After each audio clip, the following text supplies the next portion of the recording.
Fala galera, eu sou o Marcos Pinho e o papo reto de hoje é cringe ser cristão? A igreja precisa ser atualizada? Fique comigo até o final, porque o Senhor tem uma palavra para você.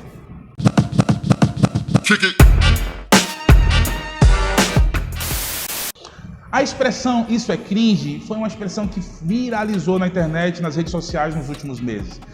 Se você for olhar a origem da palavra, é uma expressão que na verdade é uma gíria que veio do inglês, que essa gíria representa desconforto, algo constrangedor, algo que é desconfortante, algo que não é legal para o ambiente. E essa gíria viralizou no Brasil nos últimos meses. E na verdade, a partir dessa expressão foi possível a nós perceber um conflito geracional. A geração dos mais novos olhavam para expressões, ações, práticas, costumes, vestimentas da geração anterior e falavam: isso é cringe, isso não é legal, isso é desatualizado. Até uma expressão tão comum como pagar boleto foi tratado como cringe nos últimos meses. O jovem, a geração atual, faz o Pix, não paga boleto.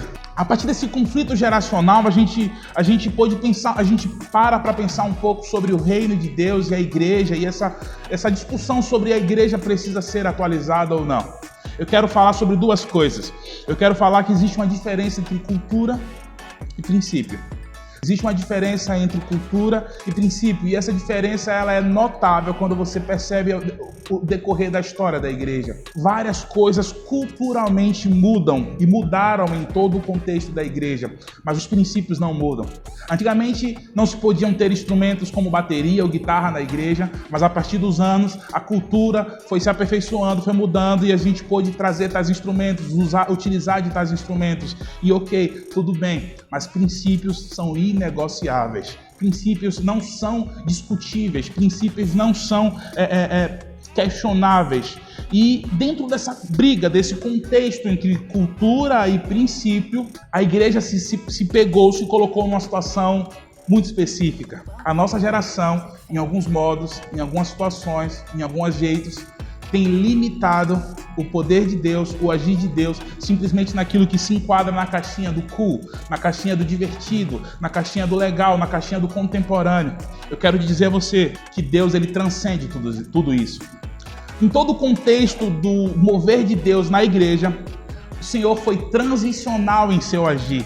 E ele agiu de maneira progressiva em todo o contexto do avançar da igreja. O Senhor se revelou a vários dos seus profetas, o Senhor se revelou a Abraão, a Moisés, a Davi, Josué, no Novo Testamento, a Pedro, a Paulo. O Senhor se revelou de maneira progressiva. Eu quero que você perceba que ao ler a Bíblia, existem transições, existem viradas a partir daquilo que Deus fala aos seus profetas. E essas viradas elas são extremamente relevantes para nos fazer perceber uma coisa. O Senhor e o seu agir não cabe no tempo, no hoje, no agora. O Senhor era maior do que o tempo de hoje. O Senhor não cabe apenas nos costumes, nas maneiras de agir, de pensar que vivemos culturalmente hoje. Talvez se você ficar apegado à maneira como as coisas têm acontecido, uma virada do Senhor aconteça e você não perceba que o Senhor mudou o jeito de fazer as coisas. Ei, eu quero te dizer uma coisa. Deus é soberano em seu modo de agir e Ele não está preso a esse tempo. Ele não está preso a esse tempo. Provérbios 22:38 diz: não removam os antigos limites que teus pais fizeram. A gente vai viver revoluções culturais e isso acontece e sempre vai acontecer, mas a igreja precisa olhar para os princípios e você vai perceber que ela vai mudar várias coisas em relação à maneira de fazer coisas, mas os princípios eles nunca irão mudar. Salomão certa vez disse que não há nada novo debaixo do céu. A gente precisa perceber, e eu quero te convidar a perceber que a gente não inventou a roda.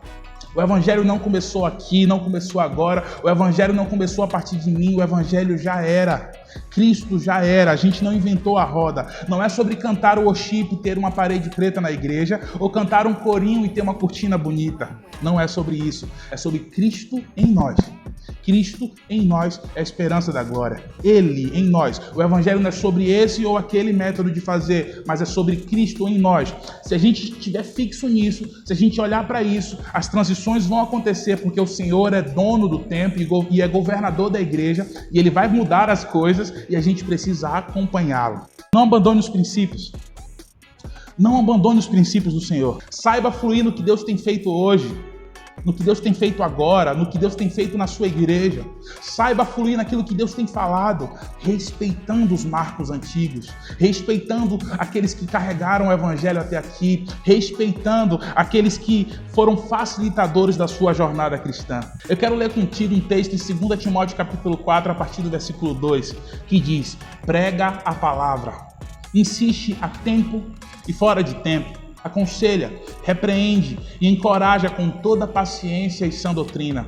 Porquanto chegará o tempo em que não suportarão a sã doutrina ou santo ensino.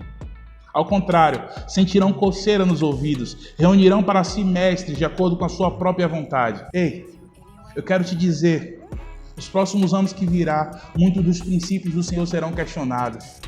A partir dos anos que virá na nossa nação, no Brasil, muitos dos princípios do Senhor, princípios que temos honrado, temos entendido, eles vão ser questionados. Assim como o texto fala, haverá o tempo em que não suportarão a sã doutrina e reunirão para si mestres, para sua própria condenação. Vai acontecer.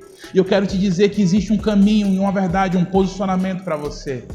Muitas pessoas vão se desvirtualizar, vão abandonar princípios, mas tu, porém, permanece fiel aos princípios do Senhor, porque eles são eternos e atemporais.